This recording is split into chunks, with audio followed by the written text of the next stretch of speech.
అయోధ్యలో రామమందిర నిర్మాణం వల్ల ఎవరికి ఉపయోగం? అయోధ్యలో రాముల వారి మందిర స్థానంలో వైద్యశాల కట్టొచ్చు కదా అనుకున్న వాళ్లకు ఎస్బీఐ షాకింగ్ విషయాన్ని చెప్పింది. అయోధ్య రామాలయం మూలంగా 25,000 కోట్ల లాభం రాబోతుంది అని చెప్పింది. అయోధ్యలో నిర్మించిన భవ్యమైన దివ్యమైన రామాలయం మూలంగా ఉత్తరప్రదేశ్ రాష్ట్రానికి సంవత్సరానికి 25,000 కోట్ల రూపాయలు అదనంగా రానుందని ఎస్బీఐ తెలియజేసింది. ఇక నుంచి ఉత్తరప్రదేశ్ రాష్ట్రానికి వచ్చే భక్తుల సంఖ్య, యాత్రికుల సంఖ్య విపరీతంగా పెరగనుందని ఎస్బీఐ రీసెర్చ్ తెలియజేసింది. ఎస్బీఐ రీసెర్చ్ అంచనా ప్రకారం ఇక నుంచి ఉత్తరప్రదేశ్కు వెళ్లే భక్తులు, యాత్రికుల సంఖ్య రెట్టింపు కానుందని, తద్వారా ఉత్తరప్రదేశ్లో టూరిజం విపరీతంగా అభివృద్ధి చెందనుందని ఈ సంస్థ పేర్కొంది.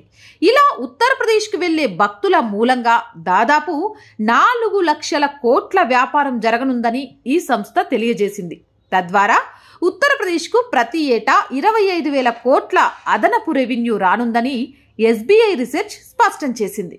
ఇప్పటికైనా అర్థమైంది కదా, ఆధ్యాత్మిక కేంద్రాలుగా ప్రాణప్రతిష్ఠ చేసిన ఆలయాలలో నిత్యం ధూపదీప నైవేద్యాలు జరిగేలా విరజిల్లుకుంటే ఆ ఆలయాలే ఆ రాష్ట్రాలను బ్రతికించడానికి కారణభూతం అవుతాయి. ఆలయాలను మన కోసం మనం రక్షించుకోవాలి.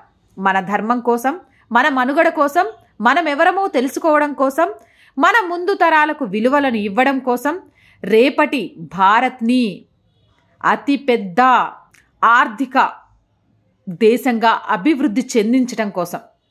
ఇప్పుడు అయోధ్యలో రామమందిర మూలంగా ఎవరికి లాభం అనే ప్రశ్న వేసే వాళ్ళకి చెంప మీద నుంచి చెల్లుమనే సమాధానం దొరికింది అనుకుంటా.